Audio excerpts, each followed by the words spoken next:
तव कृपा दृष्टी निर्विष होय।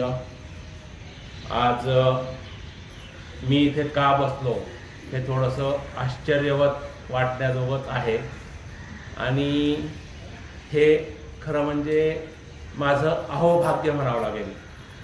कारण आज आपल्या कृष्णादेवी भागवत महाराज दळवी परम आदरणीय परम श्रद्धेय प्रातस्मरणीय अशा मातेला जाऊन आपल्या सर्वांच्या त्या आईच होत्या, तर त्यांना जाऊन आज 9 वर्ष पूर्ण होत आहे। आणि या 9 वर्षामध्ये असं एकही वर्ष गेलं नसेल की त्यांची आठवण आपल्याला झाली नसेल। आणि जे काही ऊर्जेचं स्थान आहे, ऊर्जेचं केंद्र आहे, तर ते ओतप्रोत केंद्र जे होतं ते म्हणजे आपल्या कृष्णादेवी होत्या। त्यांची आठवण आपल्या सगळ्यांचीच पुण्यतिथी होते, सगळ्यांचीच श्राद्ध होतात, सगळं होत असतं। पण हे पुण्यात्मे यांचं का पुण्यस्मरण करावं, का स्मरण करावं, यासाठी मी ही ज्ञानेश्वरीच्या 12व्या अध्यायाची नमनाची ओवी घेतलेली आहे।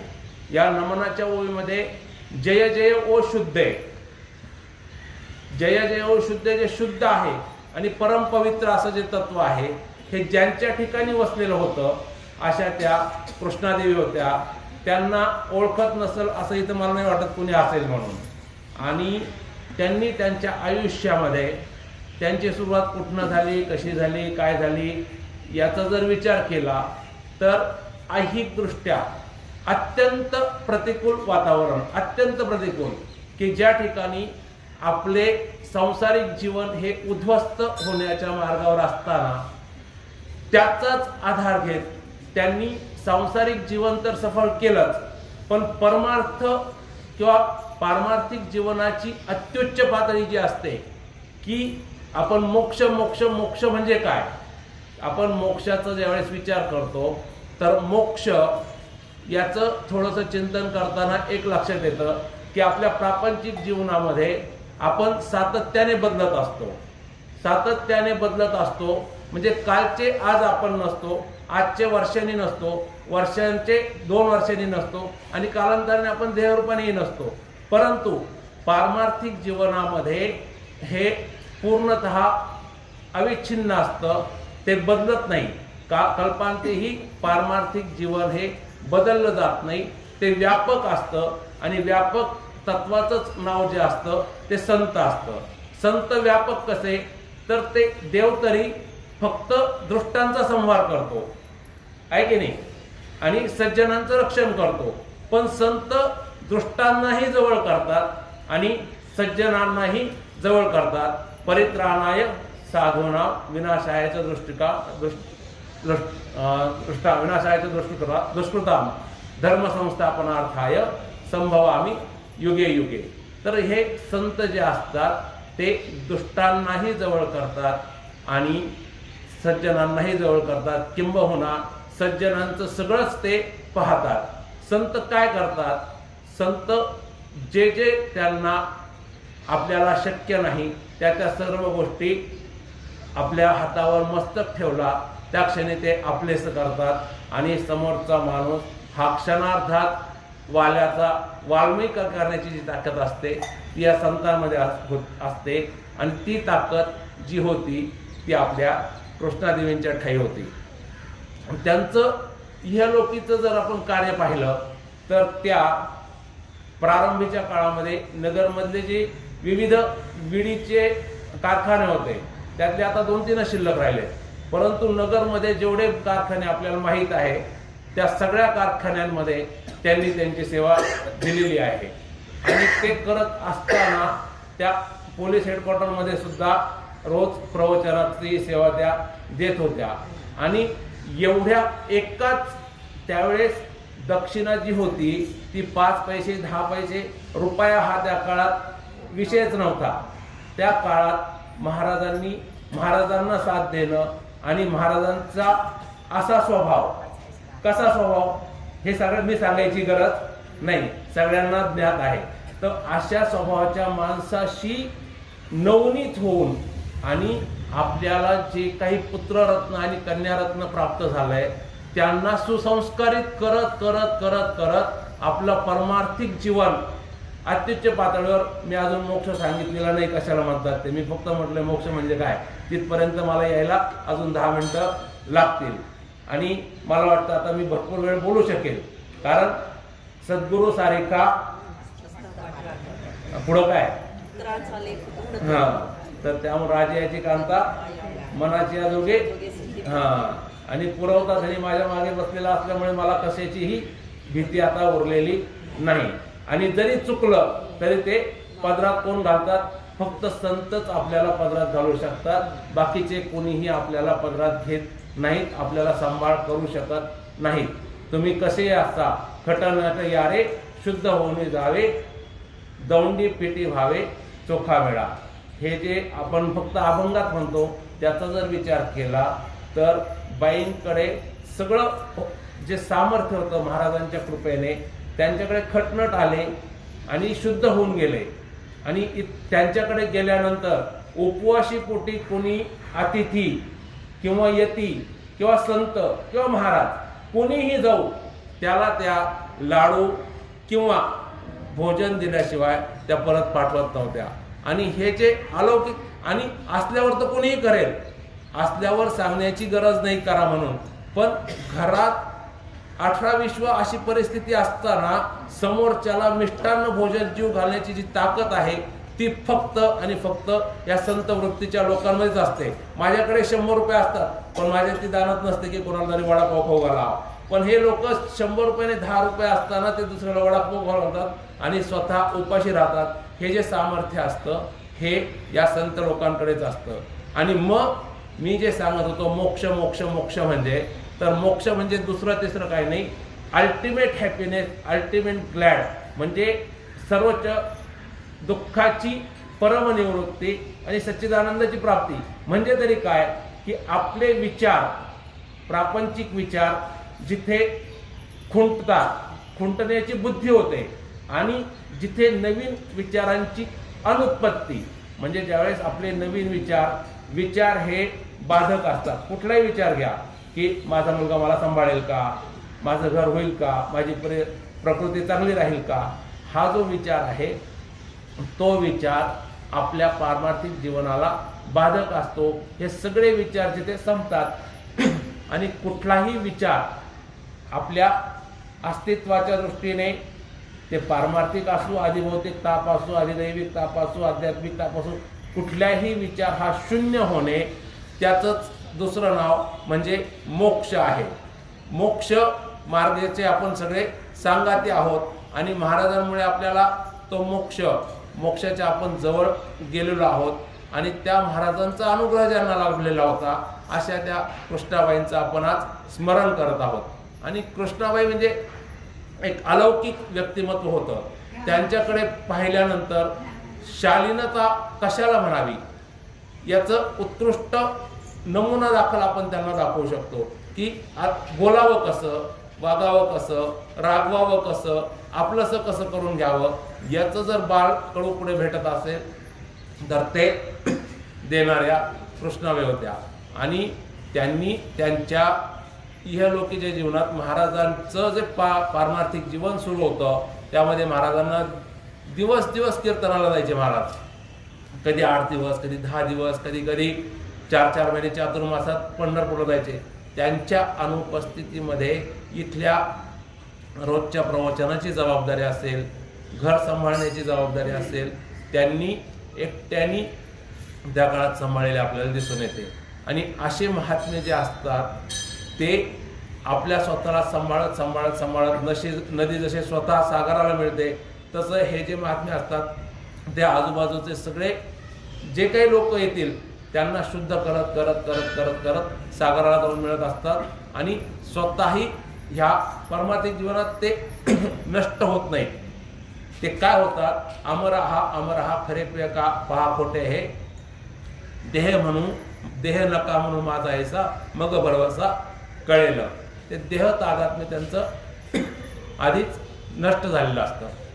आणि अशा या बाई अत्यंत त्यांच्या इथल्या जीवनामध्ये, दैहिक जीवनात, चेतन अवस्थेमध्ये असताना आपल्याला त्यांनी काय काय सांगितलं याचा जर विचार केला तर त्यांनी हरिभक्ती सांगितली, भक्तिविजय इथे त्यांनी सांगितला, भागवत त्यांनी काही दिवस सांगितलं. आणि हे ग्रंथ सांगत असताना रसाळवाणीतनं ज्यावेळेस त्या बोलायच्या त्यावेळेस अत्यंत मंत्रमुग्ध असं व्हायचं. आणि अशा त्या बाईंच्या पण आज 9वी पुण्यतिथी साजरी करत असताना हा वेड्या वाकड्या सेवेचा मला लाभ झाला आणि तुमच्यासमोर बोलण्याची संधी मिळतीये.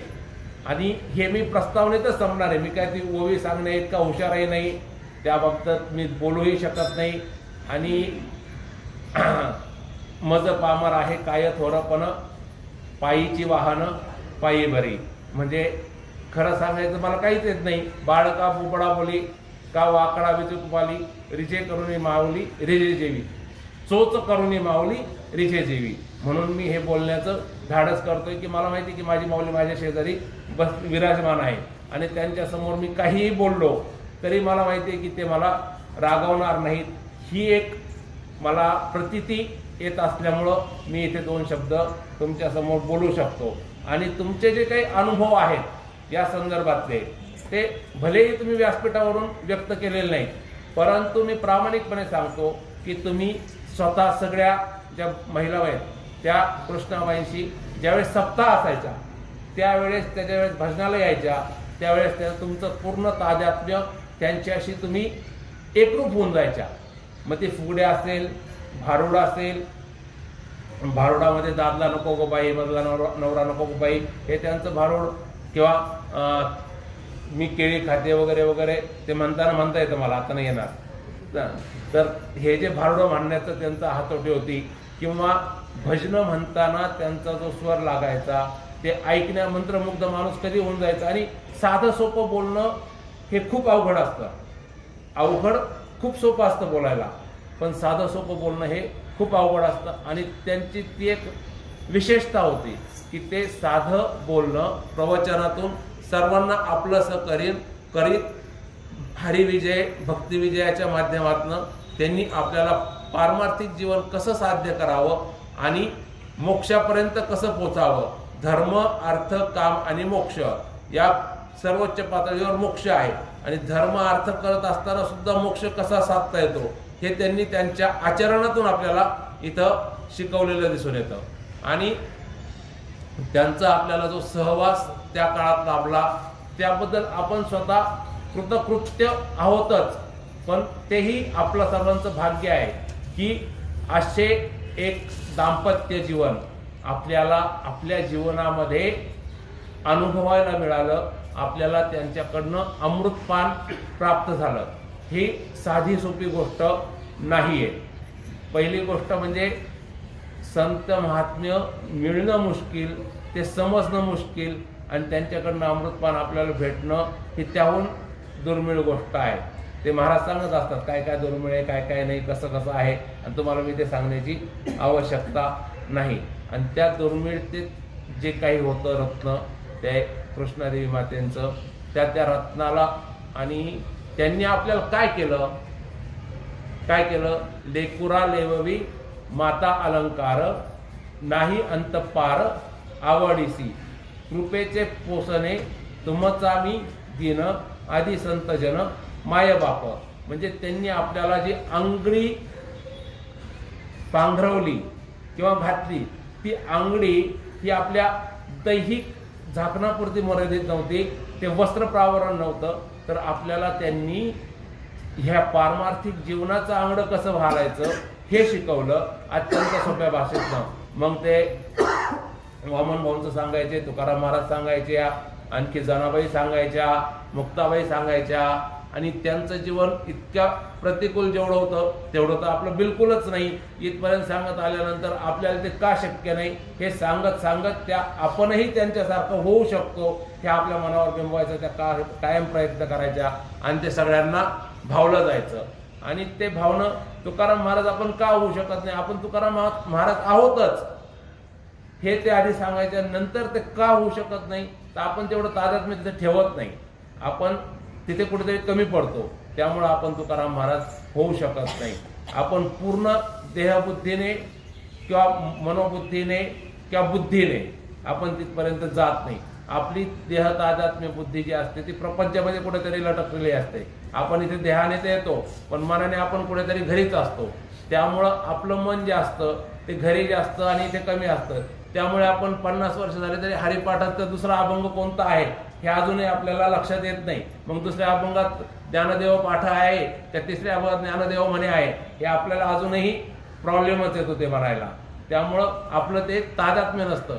आणि यांचं तादात्म्य त्यांनी देह तादात्म्य घरच्या दृष्टीने त्यांनी सोडून दिलेलं असतं पूर्ण. आणि फक्त आपलं आयुष्य जे आहे ते देवासाठी व्हायलेलं असतं. आणि ते देवासाठी देवदेव म्हणजे ते काय, पवित्रानाम पवित्र मंगलानांच मंगलम. देव म्हणजे दुसरं तिसरं काहीही नाही. प्रकाश म्हणजेच देव. आणि प्रकाश हा कुठला असतो, हा लाईटचा प्रकाश हा प्रकाश नव्हे, तर आपल्या अंतरंगातला जो प्रकाश आहे तो प्रकाश दाखवणारा जो कोणी आहे त्याला देव म्हणायचं. आणि तो प्रकाश दाखवतो कोण, ते संत. तुम्ही संत मायबाप साधुवंत कृपावंत, तुम्ही संत मायबाप कृपावंत, आहे की नाही? असंच आहे ना. तुम्ही सांगत जा, एवढं पाठ आहे ना तुमच्या, तुम्ही सांगितलं नाही तुम्हाला काय कळायचं. तर साधू संत जे असतात ते आपल्याला इथे यांच्या रूपाने भेटलेले आहेत. आणि तुम्ही केवळ ज्ञानेश्वरी ऐकणं म्हणजे परमार्थ होणं असं नाही. आपल्या संपूर्ण सकाळपासून ते संध्याकाळपर्यंतच्या व्यवहारात आपण पारमार्थिक जीवन आपल्या जीवनात कसं उतरवू शकतो हे जर शिकायचं असेल तर या दाम्पत्याकडे बघावं. बाकीकडे कुठं आळंदी, पंढरपूर, पैठण कुठेही जायची गरज नाही. तुम्हाला यांचं जीवन पाहिलं, त्याचं जर अंमलबजावणी केली, झाडू संतांचे मार्ग आडराणी भरले जग, आम्ही वैकुंठवासी, मोठ्याने सांगत जा ना. बोलिले जे ऋषीमुनी साच भावे वर्ताया, हे त्यांनी आपल्याला करून दाखवलेलं आहे. आणि जे त्यांनी केलं ते नंतर बोलले. आधी केलं नंतर बोलले. आपण आधी बोलतो नंतर करत काहीच नाही. पंढरपूरला जायचं 10 वेळेस म्हणतो, पण 4 दिवशी जायची वेळ त्यावेळेस आजारी पडतो किंवा कोणतरी आपलं काहीतरी होतं. तसं यांच्या जीवनामध्ये जे ठरलेलं आहे त्याच्यामध्ये किंचितही बदल होत नाही. आणि जो बदल होत नाही त्याचं नाव आहे परमार्थ. आणि जो बदलतो संसार तो आहे प्रपंच. आणि जो संसाराच्या साह्याने साधनाने ज्यांनी परमार्थ केला आणि त्याचा प्रपंच काय झालेला, सफळ झाला. कुणाचा प्रपंच सफळ झाला? मौलींचा अभंग काय आपण हरिपाठानंतर म्हणतो ना, अवघाची आनंदे भरीन जाईन गे माये भेटेन माहेरा आणि सर्व सुकृताचे मग फळ मिळाईन, म्हणजेच मोक्ष. सुकृत कशासाठी आहे? सुकृत कशासाठी? आपण एवढे ओढाताण करतो, इथे येतो, प्रवचन ऐकतो, पंढरपूरला जातो, आळंदीला जातो, पैठणला जातो, वैष्णोदेवीला जातो, बद्रीनाथ केदारनाथ करतो, तर एवढा आटापिटा आपण का करतो? याच्या मागे काहीतरी कारण मीमांसा असली पाहिजे. आपण इथे येतो म्हणजे आपण खरं तर येतच नाहीये, आपल्याला कुणीतरी अदृश्य शक्ती इथे पाठवत असते. आपण येतो हे फक्त आपण म्हणतो, आपण काहीच नाही. ए सात्य आलिया ओळंगा सारंग धरा, नाहीतरी संसार जाईल रा, कवनाचे बाप कवनाचे गणगणगत, आहे की नाही? हे आपल्याला सगळं कळतं. मग आपण आलो कुठून, कुठे जायचंय? आपला मार्ग, आपले मायबाप पण आपले नाही जन्म देणारे, तर आपले हे संतच आपले मायबाप असतात. निकट तो वास बरा सदाची. काय बरं नाही मग? कुणाचा वास बरा नाही? धन पुत्र दारा यांचा वास नसला तरी चालेल, निकट वास बरा संताची. आणि ते संत संत म्हणजे तरी काय करतात? तुम्ही संत मायबाप एवढा उपकार करा, सांगा देवा नमस्कार. आणि नंतर काय? आता तुम्ही कृपावंत साधू संत गोमट येते करा माझे, भार ओझे तुम्हासी, वेंचिले जे पायापाशी नाही यासी वेगळे. तुका म्हणे सोडिल्या गाठी दिली मिठी. आपण काय करायचंय मग? त्यांच्या पायाशी मिठी मारली. कुणाच्या? संत कोण? आपल्याला जो रोज इथं प्रवचन सांगतायत तेच संत. आणि ते संत का म्हणायचं? त्यांना संत का म्हणायचं? संत कसे असतात, संत ओळखावेत कसे, याच्यासाठी आपल्याला 13वा अध्याय पूर्ण पाठ करावा लागेल. 13वा अध्याय वाचल्याशिवाय आपल्याला संत कशाला म्हणायचं, आधी संत कुणाला नाही म्हणायचं हे कळावं लागेल, मग आपल्याला संत कुणाला म्हणायचं ते कळतं. आपण जर सगळ्यांना संत म्हणत बसलो तर आपण आपली फसगत होऊ शकते. त्यामुळं जो तुम्हाला सगळ्यात सोपं हे सांगतो त्याची काय आयडिया देतो की संत कुणाला म्हणावं, जो प्रसिद्धी परांगमुख असतो. मी आध्यात्मिक भाषेत बोलत नाहीये, रोजच्या आपल्या भाषेत बोलतो. जो प्रसिद्धी परांगमुख असतो, जो कुणाचीही भीडभाड ठेवत नाही, जो कुठल्याही परिस्थितीत अनुकूल किंवा प्रतिकूल परिस्थितीत तो दुःखी होत नाही आणि सुखी होत नाही किंवा आनंदी होतच नाही. संतुष्टम सततम यथात्मा दृढ निश्चया. तुम्हाला माहिती आहे सगळं, मग सांगत जा ना. मग तुम्हाला येत आहे, तुम्ही बसले म्हणल्यावर तुम्हीच सांगा सगळं. मग तुम्हाला सांगितलं मी वेडा आहे, भंपक आहे, त्यामुळे मला काही येत नाही, पण केवळ त्यांची कृपा आहे म्हणून मी इथे बसलोय. तर आपल्याला त्यांनी जो मार्ग दाखवलाय त्यावर निदान आता तरी आपण मार्गक्रमण करायला पाहिजे. आणि केवळ पंढरपूर आळंदीची वारी करून नाही, ती वारी कशासाठी करायची आधी आपल्याला माऊली समजून घ्यावं लागतं. ते माऊली समजण्यासाठी आपल्याला रोज ज्ञानेश्वरी महाराजांच्याच मुखातनं ऐकणं खूप आवश्यक आहे. त्यांच्या मुखातनं ऐकल्याशिवाय मी ज्ञानेश्वरीचे एवढे पारायण केले तेवढे केले काहीही उपयोग नाही. त्याला आपल्याला विचारसागर ऐकल्याशिवाय ज्ञानेश्वरी समजत नाही. वृत्ती प्रभाकर ऐकल्याशिवाय आपल्याला ज्ञानेश्वरी कळत नाही. आणि ते तो सागर जो आहे विचारांचा तो आपल्यापाशी बसलेला आहे. आणि वृत्ती प्रभाकर जो आहे तोही आपल्या सान्निध्यात आहे. त्याची कास धरून आपल्याला ते दूध प्राशन करायचं आहे. ते गाईच्या बोचीड आपण घेतो परंतु दूध प्राशन करत नाही. आपण त्या बेडकासारखे फक्त चिखलच खातो पण कमळकंदाचा उपभोग घेत नाही. परागच फक्त ते भ्रमरच नेतील, आहे की नाही. त्यामुळे आपल्याला जर तो प्रसाद चाखायचा असेल, तो पराग चाखायचा असेल तर या संतांच्या मुखारविंदातून जोपर्यंत ते आपल्याजवळ आहेत तोपर्यंत यथेच्छ चाखून घेणं हे आपलं आद्य कर्तव्य आहे. आणि या कर्तव्यामध्ये आपण कसूर करता कामा नये. तुम्ही सगळं बहुश्रुत आहात. प्रभू तुम्ही महेशासी मूर्ती, मी दुबळा अर्चित असे भक्ती. मी तुमच्या समोर जास्त काही बोलू शकणार नाही. आणि जे काही तोडकं मोडकं मी बोलत असेल ती सगळी महाराजांची कृपा आहे. आणि जे काही चुकीचं असेल ते माझे स्वतःचे दोष आहेत, मला येत काहीच नाही. तरी पण महाराजांनी मला इथे जी बोलण्याची संधी दिली, वेळ आहे ना अजून, हां, त्याबद्दल महाराजांचं मी म्हणजे आभार मानणं तर योग्यच नाही. त्यांचा तो अधिकार आहे की त्यांनी आम्हाला आज्ञा करावी की तू बोल. आणि त्यांच्या बोलण्यानंतर काय होईल, रेडासुद्धा माऊलींनी सांगितलं की बोलायला लागला तसा मी काय आहे. त्यामुळे त्यांनी जर मस्तकावर हात ठेवला तर कोणीही काहीही बोलू शकतो. तो जर वेद जर पाठ म्हणत असेल तर मी तर 2-4 शब्द तर सांगू शकेल की नाही. आणि जय जय शुद्ध आहे उदार प्रसिद्ध आहे अनवरत आनंदे. अनवरत म्हणजे काय?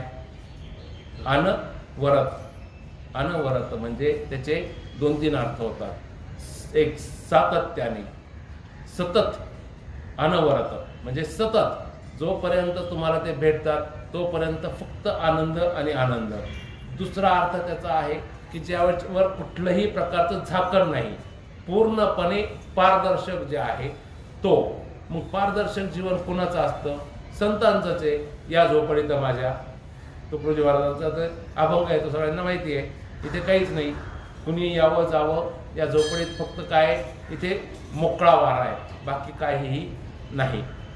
आणि तो जो आनंद आहे ते अनवर्त आनंद ज्यांच्याकडनं वर्षतीये म्हणजे त्याचेही 2-3 खूप अर्थ आहेत. वर्षाव होणे, त्याच्यानंतर त्यांचं ब्लेसिंग म्हणजे त्यांचे आशीर्वाद प्राप्त होणे, त्यांनी सातत्याने आशीर्वचन देणे. पण अनवर्त आनंद वर्षतीये, पण कुणाला कशातून आनंद आहे हा जो ओळखतो त्याला संत म्हणतात. आणि प्रत्येकाला त्यांच्या भाषणातूनच आनंद मिळेल असं अपेक्षा करणं हे पूर्ण चुकीचं आहे. प्रत्येकजण ज्ञानेश्वरी ऐकायलाच येतो हे जर मानत असेल आपण, तर आपण आपलीच कुठेतरी भ्रम निर्माण करतोय असं मला तरी वाटतं. कारण ज्ञानेश्वरी नंतर काही जण फक्त भोजन भाऊ असतात. जिथे भोजन असतं तिथे हजारावर समाज जमतो, आणि जिथे भोजन नसतं तिथे 100 लोक सुद्धा येत नाही. वक्ता कितीही श्रेष्ठ बोलावला तरी ही परिस्थिती निर्माण होते. तर तो संत खरा की जो आधी भोजनाची व्यवस्था करतो. आणि भोजन हे फक्त कोणतं असतं? तुका म्हणे ब्रह्मरस करू भोजन सरीसे. अन्न भोजन तर आहेच आहे. आपला जर काही शरीर आहे ते प्राणमय कोश, अन्नमय कोश, आनंदमय कोश वगैरे वगैरे वगैरे. तर त्या सगळ्या कोशांची जी पंचमहाभूतांनी विणलेली ही जी काही पोतळी आहे, त्या पोतळीमध्ये आनंद भरण्याचं काम ज्याला त्याला जसं अभिप्रेत आहे त्या पद्धतीने. म्हणजे इथे शिंदे माऊली बसलेले आहेत, त्यांना काय अभिप्रेत आहे, त्यांना कुठला अभंग अभिप्रेत आहे हे त्यांच्या आधी त्या संताला कळतं. त्यांना काय आवडतं, गुलाबजामू आवडतात की वडापाव आवडतो, हे ते आधी त्याची तयारी करून ठेवतात संत. आणि हे गेल्यानंतर त्याची अनुभूती आलेली आहे. मी खोटं नाही बोलत आहे शिंदे महाराज, त्याची अनुभूती इथे कित्येकांना आलेली आहे की आपल्याला वाटतं असतं की आता महाराजांकडे जाऊन आपल्याला काही भेटेल की नाही, आणि वडापावचा कुठेतरी वास आलेला असतो फक्त, आणि महाराजांच्याकडे गेलं की वडापावच येतो समोर. हे कित्येक जणांनी इथे अविनाश बसलेला आहे, कित्येकांनी हे अनुभवलेलं आहे. मी तर कायमच अनुभवतो, आणि मी तर खदाड खाऊच आहे, त्याच्याबद्दल काही वाद नाही. आणि काय काय खावं काय काय नाही, मला पचतं सगळं, येत काहीच नाही नंतर, पण पचतं. आणि ते पचण्याची जी बुद्धी, जी युक्ती आणि जे सामर्थ्य मला देतात ते माझे गुरुमाऊलीच देतात. बाकी कुणाकडेही ती ताकद द्यायची नसते आणि दानत नसते. आपल्याकडे 1000 रुपये असतात, पण आपण 1 रुपया सुद्धा देऊ शकत नाही. मी पहिल्यांदाच सांगितलं. पण यांच्याकडे 1 रुपया असताना ते 1000 रुपये देतात.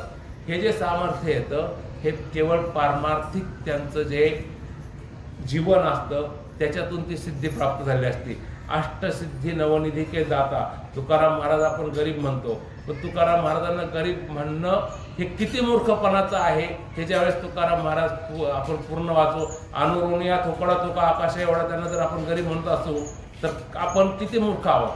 आणि त्यांचं जर ऐहिक जीवन पाहिलं, ज्यांनी 1630 साली 84,000 रुपयांच्या वह्या कर्जाच्या इंद्रायणीच्या डोहात डुंबवल्या, त्या 84,000चा जर आजचा हिशोब केला तर तो जवळजवळ 10 अब्ज रुपयाच्या जवळपास जातोय. तर एवढे मोठे जर सामर्थ्यवंत हे असतात, हे योगी नाहीत, तर हे आम्ही वैकुंठवासी या शब्दाशिवाय दुसरी उक्ती आपल्याला त्यांना देता येत नाही. त्यांचंच अनुकरण करत ही जी मंडळी आपल्या इथे फिरत आलेली नाही आहेत. देशवेशे नोहे माझा सहज हिंडत आलो, ते कशासाठी आले तर बुडती हे जन न देखावे डोळा म्हणून कळवळा येतो असे, यासाठी. आणि बुडतात कोण? आपणच बुडतो. आपल्याला काही झालं की आपण काय करतो, औषधं घेतो वगैरे वगैरे, पण हे देहाचे चोचले पुरवतो आपण. पण त्यानंतर त्याच्या पलीकडे काय? आपण इथे येतो कशासाठी येतो, काय करतो, हे आपल्याला समजून सांगण्यासाठी जे वैकुंठातून आलेले महात्मे आहेत त्यांचंच नाव कृष्णादेवी आहे, त्यांचंच नाव दळवी महाराज आहे, त्यांचंच नाव नवे धुंडा महाराज म्हणा, देवलूरकर महाराज, हे सगळे जे मांदियाळी आहे संतांची, ही सगळी वैकुंठाची मांदळी आपल्याला उपकृत करण्यासाठी आलेली आहे. आणि त्यांचं जर जीवन पाहिलं आपण तर ते आपल्याला सगळ्यांचं जीवन सफळ करत करत करत करत करत स्वतःचं जीवन धन्य करून घेत असतात आणि आपल्याला ते त्या मार्गाला प्रवृत्त करतात. महाराजांचं जर आता गेल्या 7-8 वर्षात पाहिलं तर ते पावत्यासाठी रोज तुम्हाला विनंती करतात की आपला सप्ताह चालू होणार आहे, सगळ्यांनी देणगी द्या, असं करा तसं करा तसं करा. पण सगळ्यात सुरुवातीची पावती जर कोणाची असेल तर ती महाराजांची असते. आणि संपूर्णपणे पारदर्शक व्यवहार आहे. कुणी कधी यावं त्यांना सांगावं की मी अशी पावती दिली होती आणि त्यांनी कधी सांगितलं की नाही तुमची पावती आली नाही, असं कधीही आजपर्यंतही झालेलं नाही. कारण जे काम करतो ते एकनाथ महाराजांचं उदाहरण माहिती आहे तुम्हाला की एक पैसाठी ते रात्रभर जागले आणि त्यांना गुरु आज्ञा झाली की अरे तू एक पैसाठी इतका रात्र जागतो, तेवढा जर तू भगवान प्राप्तीसाठी जर तेवढे कष्ट केले तर पुढे. आणि त्यानंतर गुरूंना जनार्दन स्वामींचा अनुग्रह झाला. तर तो जो काही कृपाप्रसाद असतो तो आपल्याला यांच्याच मुखातनं भेटतो आणि हे आपल्याला तो सातत्याने देत असतात. आणि ते देत असताना आपण सुचिरभूत असतो, सुचिरभूत आपोआप होत असतो. सुचिरभूत कशाने होतो? हरिच्या दासा शुभ काळ अवघ्या दिशा. तुका म्हणे हरिच्या दासा शुभ काळ अवघ्या दिशा, असा तुकाराम महाराजांचा अवघा तो शकून हृदयी देवाचे चिंतन, येथे नसता वियोग लाभावणे कायमग, छंद हरीच्या नामाचा सुचिरभूत सदावाचा. असं यांचं जे जीवन असतं. त्याच्यामुळं ते सुचिरभूत तर असतातच, पण त्यांच्या वाणीतून निघणाऱ्या शब्दांमुळं आपण काय करतो ते उच्छिष्ट असतो. त्यामुळं आपण धन्य होत असतो. आणि ही धन्यता आजही बाई आपल्यातच आहेत अशी मला आजही असं वाटतं की त्या इथे आल्यात आणि मला म्हणतात अरे हेमंता भजनाचं झालं का रे, तुझ्याकडं टाळ आहेत का रे, प्रसाद झालाय का रे, मुरमुरे आणलेत का. एवढी सगळी काळजी त्या भजन सुरू व्हायच्या पूर्वी घ्यायची, नंतर पळापळ नाही. आधी ज्यावेळेस त्या महिला यायच्या त्यांचं भजन सुरू व्हायच्या आधी जे काही तजवीज करायची ती आधी, आपण नंतर काहीतरी करत बसतो. पण आणि नंतर धावपळ केल्यानंतर आपल्याला जे पाहिजे ते भेटत नाही. पण जे सांगायचंय, जे शिकवायचंय त्याची तयारी ही आधी करतात. महाराज जे रोज प्रवचन करतात त्याची तयारी त्यांची 3 दिवस आधी पासून सुरू असते. ते आपल्याला आज सांगतात. पण इतका मोठा महात्मा असताना सुद्धा रोज इतका अभ्यास करणं, अभ्यासम सततम योगी, तर जो असतो त्यांनाच संत असं म्हटलं जातं. संत कुणाला म्हणायचं हे मी आता तुम्हाला सांगितलं की प्रतिकूल परिस्थिती स्वतःची असतानाही जो दुसऱ्यांना अनुकूलत्व प्राप्त करून देतो. तुम्हाला एक भाऊ महाराज म्हणून महात्मे तुम्ही सगळ्यांनी ऐकलेले आहेत आणि तुम्हाला एक नाव पण सांगतो की जगदंबा क्लॉथ सेंटर आहे, तिथे शिवा नावाचा शिवा चव्हाण ही व्यक्ती आहे. हा शिवा चव्हाण लहानपणी फक्त गवंड्याचं काम करायचा, गवंड्याच्या हाताखाली बिगारीचं काम करायचं आणि ते सावळीत राहायचे. तर भाऊ महाराजांवर त्यांची नितांत श्रद्धा. तर ज्या वेळेस भाऊ महाराज त्यांच्या घरी गेले त्यावेळेस त्यांनी त्या शिवा भाऊला सांगितलं की मी पुढच्या वेळेस ज्यावेळेस येईल वर्षानंतर त्यावेळेस मी तुझ्या स्वतःच्या घरात येईल, तू भाड्याच्या घरात नसशील. तो म्हटला की महाराज मी बिगारी काम करतोय, कुठलंही माझ्याकडं द्रव्य नाही, मला कुठलाही आधार नाही, कुठलाही यायची कुठलीही सोय नाही, तरी सुद्धा तुम्ही असं कसं काय म्हणताय. म्हणजे तू माझ्या शब्दावर विश्वास ठेव. आणि त्या शिवाचं त्यानंतर 1 वर्षभरात आपण पाहतोय. त्यांचं नंतर आम्ही महाराजांनी एकदा त्यांना भेटायलाही गेलो होतो, त्यावेळेस तुमचे शास्त्रांची तिथे चंद्रोदय प्रकाशचे पाठ सुरू होते. तर अशा महात्मांची वाचासिद्धी महाराजांनी असे कित्येक लोक घडवलेले आहेत. महाराजांच्या बाबतीत त्यांनी जर शब्द डोक्यावर हात ठेवला आणि सांगितलं जा तुझं भलं होईल. महाराजांनी कित्येक लग्न, फक्त आपले महाराज जे आहेत ते प्रसिद्धी कधी करत नाही, कोणाला कधी काही सांगत नाही, स्वतः अत्यंत लोकेशनेपासून दूर असतात. बाकीचे मला काही सांगायचा अधिकार नाही, ते प्रसिद्धी लोलूप असतात. ते फक्त प्रसिद्धीसाठी काही येत नसताना सुद्धा मला सगळं येतंय असा आव्हानून दिवसभरात 4-4, 5-5 कीर्तनं वगैरे करण्याचा करतात प्रयत्न जे महात्मे आहेत ते.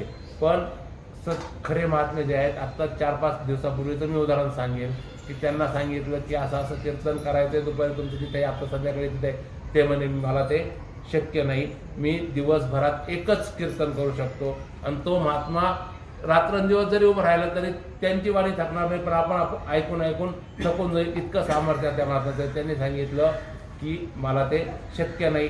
ही जी प्रसिद्धी परांगमुक्ता जी येते ती केवळ आणि केवळ पारमार्थिक तपश्चर्येमुळेच प्राप्त होते आणि त्या तपश्चर्याच्या बळावरच यांनी इहलौकिक जीवन आपल्याला परमार्थिक धन्यता देण्यामध्ये वेचलेलं आहे आणि त्यांच्या जीवनाने ते तर धन्य झालेच पण त्यांनी आपल्यालाही धन्य करून सोडलेलं आहे आणि त्या धन्यतेतच असंच महाराजांनी इथून पुढच्या काळात जेवढं काही होईल शक्य तेवढं आपल्याला अमृत वर्षावात न्हावत राहावं आणि आम्हाला असंच ज्ञानेश्वरीचे पाठ अमृत रसपान रोज दैनंदिन करत जावं आणि त्यांची जी भजनं असतात ती तो प्रसाद आहे. हे जे बोलतात आता ते बोलणं नाही, ती कीर्तनही नाही, ती प्रवचनही नाही, तो केवळ आणि केवळ प्रसाद आणि अमृतच आहे जे आपण रसपान करतो. ते बोलतात तो वेद नाही, ते जे बोलतात तोच वेद आहे आणि वेदच ते बोलतात. म्हणजे वेद दुसरा तिसरा कोण नाही. वेद म्हणजे काय? विद म्हणजे जाणणे. कुणाला जाणणे? तर परमार्थाला आणि कुणाला अजून परमात्म्याला जाणणे, त्याला आपण वेद असं म्हणतो. आणि अहम अग्निमेळे वगैरे म्हणतो. त्या वेदातला सगळ्यात महत्त्वाचा मंत्र आहे ओम सहनावतु सहनभुनक्तु सवीर्यं कर्वावहै तेजस्विना वधीतमस्तु मा विद्विषावहै. म्हणजे आपण सगळे जण येऊ आणि सर्व त्या देवाचं गुणगान गाऊ आणि सगळे त्या परमात्म्याच्या स्वरूपाला प्राप्त होऊ आणि त्याला जाणून घेऊ. या अर्थाचा कुठली ओवी महाराजांनी ते ज्ञान पैगा जरी का मनी आती आणावे संताया भजावे सर्वस. आणि त्याच्या पुढची ओवी आणखी महत्वाची आहे. तेथे सेवा हाच दारवंता आहे की नाही, असंच आहे ना. तर ते आपण लक्षात घेऊन त्यांची सेवा जेवढी करता येईल तेवढी करावी. आणि मला वाटतं वेळ झाला असेल आता, मी आता माझी सेवा इथेच थोडीशी पूर्णत्वाला नेत असताना बाईंच्या अनुषंगाने मला आज प्रवचन करण्याची जी महाराजांनी संधी दिली म्हणण्यापेक्षा माझ्यावर अनुग्रहच केला. आणि अनुग्रह दुसरा तिसरा कोणी नसतो, हाच लाभ. आणि या लाभासाठीच आपण लोलूप असावं. आणि इथे बसणारे सर्व श्रोते हे महेशाची मूर्तीच आहेत आणि मी दुबळाच आहे याची मला प्रांजळपणे कबूल द्यावीच लागेल. मी काहीही कुणीही हुशार पंडित नाही, काहीही नाही. न्यूनते पुरते अधिकते सरते करून घ्यावे तुमते विनवतो असे. माझ्याकडे न्यूनच आहे सगळं, परंतु चिंतामणी जालिया हाती सदा विजयवृत्ती मनोवृत्ती तैसा मी पूर्ण काम निवृत्ती ज्ञानदेव म्हणे. ही पहिल्या अध्यायातली ओवी आहे. जेणे तारीला हा संसारपुरी आहे की नाही, म्हणून विशेषात त्याधरून विवेकावरी. तर आज मी जे काही बोललो ते महाराजांच्या आज्ञेनुसार बोललो. आणि जी ओवी घेतली जय जय वो शुद्धे, तर जय जय वो शुद्धे, शुद्ध या शब्दाचा अर्थ होतो काय? पवित्र. पवित्र काय? पवित्र काय? पवित्राणाम पवित्रमेव मंगलानांच मंगलम. विष्णू सहस्रनामामध्ये हा श्लोक जवळजवळ 2 वेळेस आलेला आहे. आणि मंगल काय? की जे शुद्ध आहे तेच पवित्र आहे, तेच शिव आहे.